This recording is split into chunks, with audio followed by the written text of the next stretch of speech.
May naimbentong helmet ang ilang estudyante sa Kidapawan na pwede raw pangontra sa pagmamaneho ng lasing. Pati na sa pagnanakaw sa motorsiklo. Nakatutok si JP Soriano.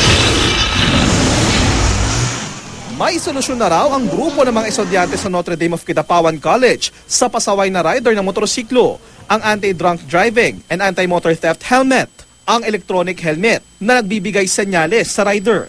Sa kanilang demo, sumakay sa motorsiklo ang isang rider na hindi nakainom ng alak, subalit walang suot na helmet. Sir, yeah, the helmet. Nag-alarm ito. Tumigil lang ang tunog ng isinuot ang helmet at sakalang napaandar ang motorsiklo. Nang tinanggal ang helmet, muling tumunog ang alarma at ilang segundo pa, namatay na ang makina ng motorsiklo.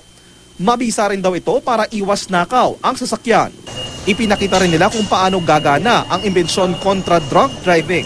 Para masubukan, pinainom nila ng beer ang rider. Nang isinuot na nito ang helmet, agad na nag-beep ang motorsiklo. Mali na ko sir. At nakalagay sa LED display nito, "You're drunk." Sinubukan ding paandarin ang makina. Makailang beses man niyang padyakan ang kickstarter, hindi ito umandar. Naisip po namin ang imbensyon na ito sapagkat marami po sa mga motorista ngayon, lalo-lalo na po ang kabataan, ang nagmamaneho ng walang helmet at nagmamaneho ng lasing.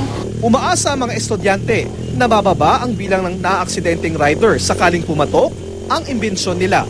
Makakatulong po ito sa komunidad dahil mababawasan na po ang mga casualties at para po sa safety ng mga motorista. JP Soriano, nakatutok, 24 oras.